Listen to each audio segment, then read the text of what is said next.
Nathan go merere te lawa, go ngai tavua, ando talita kana vararonga na Radio Fiji One, nando maiviti. Radio Fiji One, nando maiviti. In this bulletin, it's budget day as Fijians await announcement. Tourism stakeholders work on plans. And Housing Authority gets COVID-19 relief applications. From the studios of FBC Suva, Ateda Lendua. The Association of Banks in Fiji is expecting a stimulus budget that will create more economic activity in the next financial year. Association President Saud Minam says they had a discussion with the Reserve Bank and the Economy Minister earlier this week on the impact of the pandemic on our economy. Minam says banking institutions and businesses hope the budget announcement tonight will provide more assurance for them and the public at large. It should be a stimulus budget, where we need to put some money into it, bring some activity into the market. So those sort of things which, they are looking at it. As far as my own personal view, I think that's the only way to do it.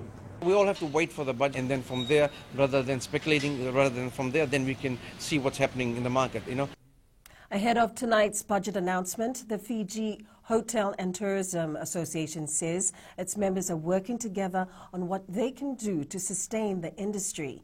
Chief Executive Fantasha Lockington says Tourism Fiji is laying the platform to improve delivery and mapping strategy. Lockington says COVID-19 has forced tourism businesses to reevaluate how they operate. She says the focus now is on recovery plans and what can be done better after the pandemic. The National Tourism Office and responsible for marketing Fiji as a destination or as a preferred destination is working very closely with our tourism members to make sure that we develop marketing plans that have this strategic focus, that it is going forward into a COVID-safe world, and that we send out the very, very important message that Fiji is a safe destination for you to come to as a visitor. More than 340 applications have been received by the Housing Authority as part of their COVID-19 relief packages. The Housing Authority had announced payment relief options to help ease financial burdens caused by COVID-19.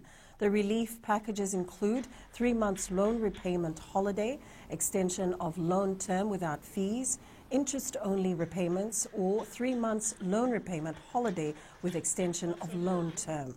Chief Executive Robert Sen says proper checks are being conducted to ensure correct information is being provided by the customers.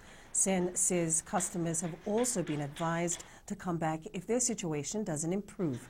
He says some of their customers who have gone back to work are now repaying the authority. Non-government organization Lifeline Fiji received 328 calls in June alone. Team leader Lifeline, Jeremiah Merikula, says this is a massive increase when compared to previous months. Merikula says 303 were crisis support calls with 30 suicide calls. He says they expect COVID-19 will continue to affect Fijians as they settle into the new norm. A massive increase. Mostly these 300 calls is usually received in the span of 2 months. But having that that increase, like I mentioned, this is something that was expected. Commissioner of Police Brigadier General Sitiveni Ngelior says more drones will be procured for the ongoing war on drugs. Ngelior stressed that the use of drones save them money in deploying officers for a longer period of time during drug operations. He adds that with increased capabilities to fight the war on drugs, police will not give up easily on its efforts of protecting Fijians from the negative impacts drugs has on our society.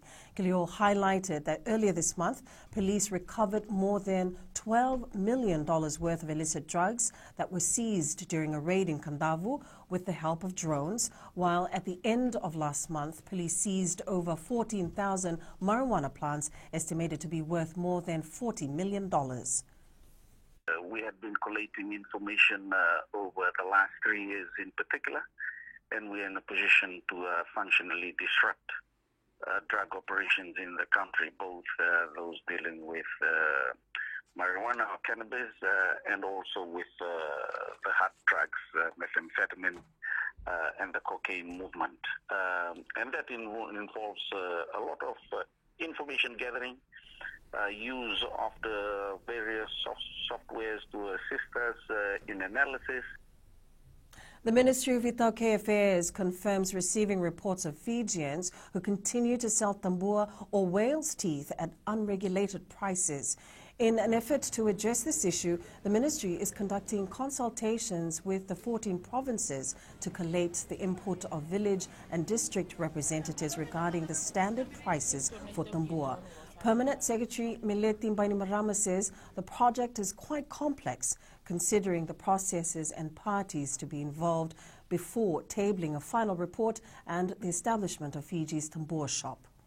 Much of it is concerned with other ministries because the Ministry of Fisheries will need to determine the pricing.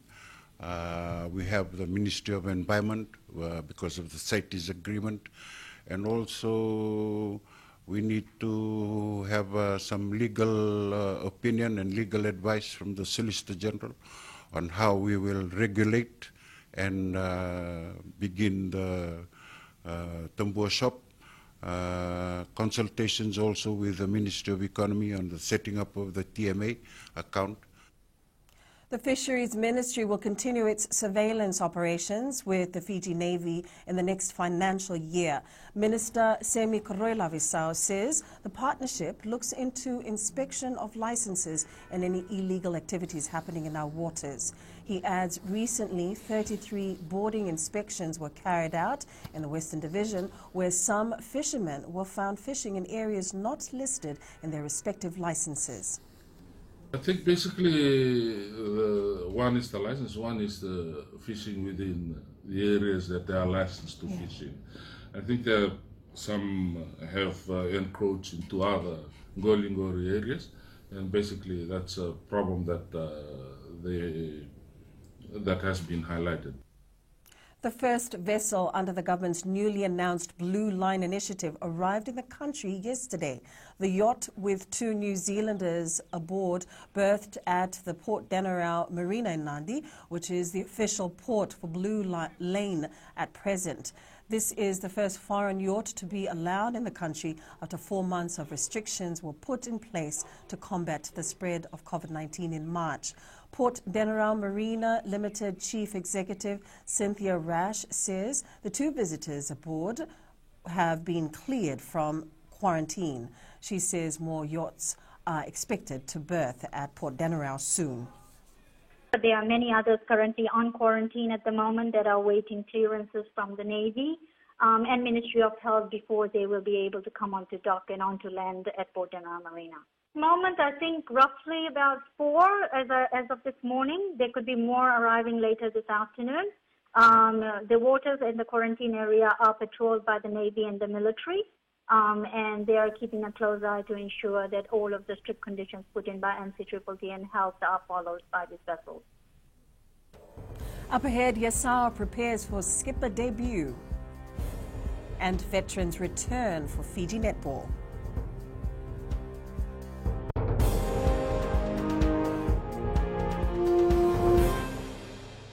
Bula FM, number 2 NSR. Bula FM, number 2 NSR.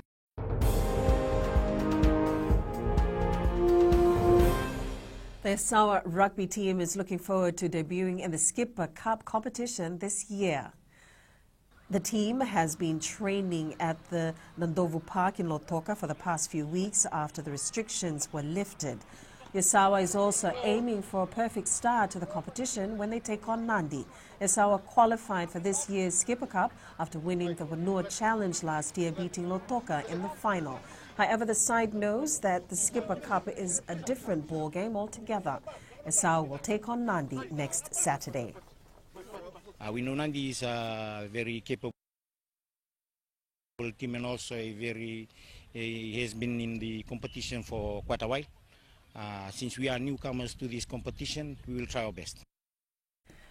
Fijian Semi Valemei made his NRL debut for the Canberra Raiders last night. He didn't score a try, but his side defeated the defending champions Rooster 24-20.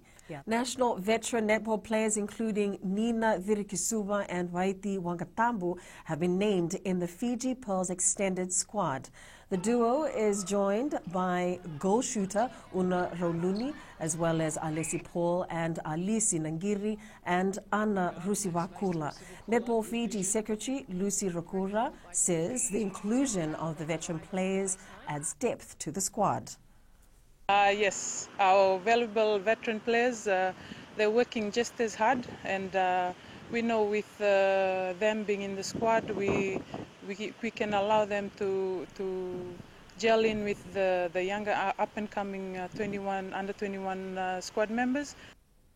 Manchester United have earned the right to challenge for a top 4 finish at the Premier League after a fantastic spell of post-lockdown form, says boss Ole Gunnar Solskjaer. United maintained their restless pursuit of a place in the Champions League with the hard-fought 20-0 win against Crystal Palace this morning.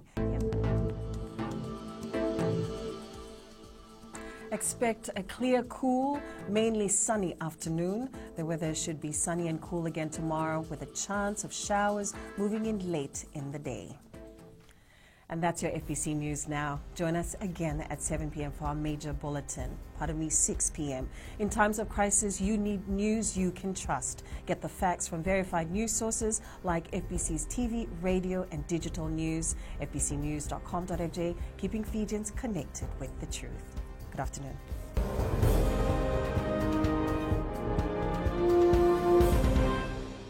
Hi, I'm Ini from Raki Raki. I love Gold FM, only the classic hits. Gold FM, only the classic hits.